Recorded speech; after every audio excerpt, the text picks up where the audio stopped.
neza amahoro mwitwa nde? Nitwa Nzisabira Elia. Nzisabira Elia. Jewe ni anje banyita Darira. Ego ndako turagendagenda mu kibano turaba ingene abantu babayeho ubuzima bwabo bwa misi yose. Hama tubona ngaha hari inkwi twagomba tukubaze rero utubazo dukeyi twerekeye urudandazwa rw'inkwi. Nimwe muzidandaza? Ego nije ndazidandaza. Ego.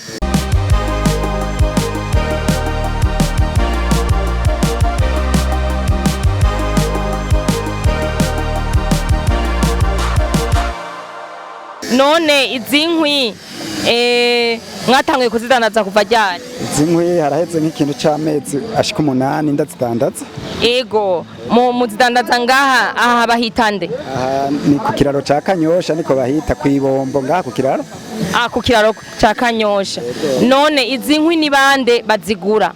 Ni bande abakiriya bawe ni bande? Abakiriya ni kuvuga abakiriya sinobadonda ngo ndabamare urumva biravana n'abantu hari gihe haza abo babanyi banje nyene aba baje kugura nk'amakara ngaho bagaca bavuga bati urya yatanguye kudandaza inkwi reka mbaza inkwi nazo ndabe mu buzima abantu bariko bariyungunganyamwo akagira ni kuvuga arapima karaba ninagura amakara y'igihumbi cyangwa nkagura inkwi z'igihumbi n'atanu inkwi ndazigurisha 1500 ati turabe ubudasa mu gihe atekesheje inkwi arashobora guteka agahisha ibiharage bigasha agateka n'umuceri ku nkwi agateka n'utundi tuntu hambavu tuboga ari nk'uteka nk'agatoka kagateka ariko rero bamaze kumbarira kenshi iyo bakoresheje inkwi ziragwira gusumba amakara y'igihumbi nashobora guhisha umuceri ngo ahishe n'ibiharage ngo wongere uteke nk'akayi mu gihe uri umuntu akunda akayi. Abandi ni bande bagura inkwi nyinshi ku bwinshi? Abagura inkwi nyinshi kenshi abateka nk'amaresitora tuvuge abateka amaresitora baranshora abateka imikate bateka yego n'abateka imikate ibitumbura bahora baza ko nabo nyene cyane cyane ab'ibitumbura hariho abantu baza kungurira inkwi kweri bateka ibitumbura bakangurira bakambarira yuko ahubwo iyo mba ndonka nyinshi ikibazo rero ni kimwe kandi ndababwiye ibi bintu ndandaza ntibigira aho umuntu abirangurira. Ego nivyo twagira tukubaze uretse n'abandi nta bandi bantu baba bakeneye gukora imanza bahora baza kuzirondera? Abakora imanza dufate nk'abagira imanza zisaba guteka ibintu byinshi barangurira inkwi kubera ko baba bashaka yuko bateka urabona nk'ibiharage ujya ateka nk'ibiro 5 biri hamwe bisaba ko agira umucanwa mwinshi aho rero barangurira nukuri ndabishima ko bama bangurira benshi. Wowe rero uzirangura hehe ziva hehe urazironka byoroshe birakorohera kuzironka? Ikibazo nico rero bashe inkwi sinzi ahantu ndazirangurira ico bikoze gusa ndabaza nkaho mbonye atari ari nko mu gihe abariko barubaka ari benshi ku mashantiyo ndagenda nkabaza ibiti nkabaza bijya biti bamanura kubikwa nkabaza nti none aho muragurisha hari n'igihe nabo nyene baza bakambarira bati uwo turangura woza kutugurira inkwi n'ibiti twakuye kugikwa nkabagurira nkaza ngakata nkagagena ibi byo urabona ni nibisate ibi nibiti umuntu aba bijya byo mu rupangu nk'indimu baravuga bati ugice urabe ngira ndagice kandi singiraho ndagishira. Ego akacambari bati ngukingurire nkakigura ngahereza hari abahungu nganje mpakazi kugira ngo bamfashe bagasatura urabona ibi nibisate nibisate ariko kenshi haba hariho inkwi z'ibishoro nakase kugira ngo ntekere ako kaganda ngereranije n'ico 1500. Ego rero ubona zisohoka ubona vyunguka ubona bigutunze. Ego ico novuga kenshi abarundi ingorane dufise kandi namanda bihanura n'abandi nkaba nk'urugwaruka cyangwa abana biwanje ndakunda kubahanura ndababwira akazi ntikaba kabi ubanza kuraba ku kazi ingene ico kaguha urabona je nk'ubu inkwi mu bisanzwe sizo narinje ndi budandaze kuko jewe nari nsanzwe ndumudandaza mu bisanzwe ibyo kudandaza kenshi bavyita ubu tuvyita kuwanga wanga kuraba gupima ikintu kanaka uti ndabe icovamwe je nari nsanzwe ndumudandaza nadandariza mu isoko ya Bujumbura itarasha hanyuma rero aho yangariye niko novuga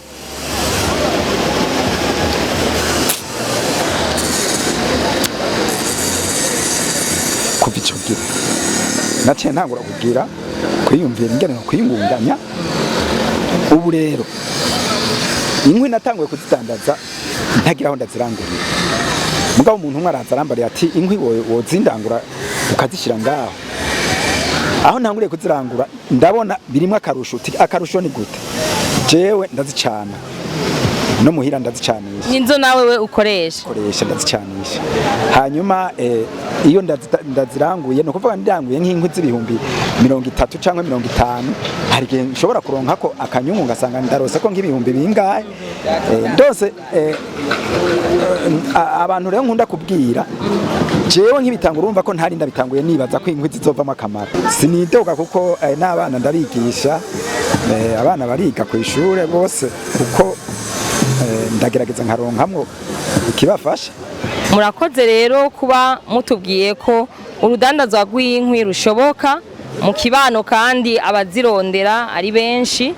Ego mugabo uribaza yuko guca ibiti boza baraca ibiti bikenewe gusa gucibwa hama bongera babisubiriza kubera wewe gusa ivyo vy'ibiti ntumenya ko vyonona kubitema wowe ubona ro produit yaheze mugabo wohanura iki abantu bakorera mu bintu byo guca ibiti wo bahanura iki mu bintu vya protection ya environment?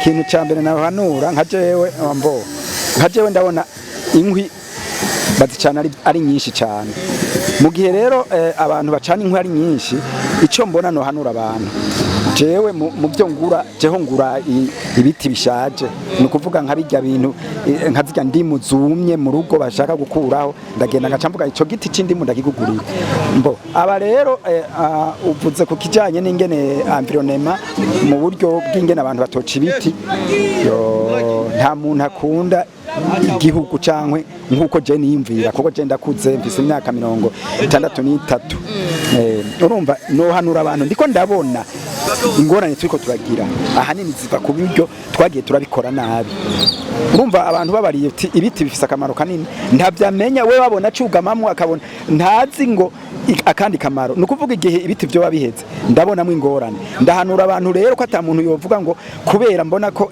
aramahe ice agisubiriza uce igiti icyari gikwiye naho amatongo yaga wohanura abantu babwira uti pfuma mutera ivoka naryo barikura ko ivyamwa abantu bagatera ibiti amavoka bagatera ari menshi kugira ngo mu gihe iryo voka risaje cyangwa rigize ibyo kurisubiriza byari ngombwa umuntu wese agasubiriza igiti kugira ngo turabe ingene isi yoguma ari nkenerwa mu byo tuyikenera mu bijanye n'ubuzima tubayemo tudafise ibiti tudafise inkwi tudafise ibyo byose tuzobandanya tubikenera nta na rimwe tutazobikenera cyari gikwiye rero nuko abantu bokumvira na cyane cyane abajejwe kubishira mu ngiro bakadufasha guhimiriza no ngaho urabona nk'ubu ko bahimirije urabona urazi ngaho muri ako kabare kari ngaho mu biti ngene kameze neza arakayaga keza nko mu minsi iza mu kibazo hanywera cyane kuko baza bavuga bikinga bijya biti izuba ntirirafata haramuyaga hari nukuri nanje no bahanura nti umuntu wese yogerageza.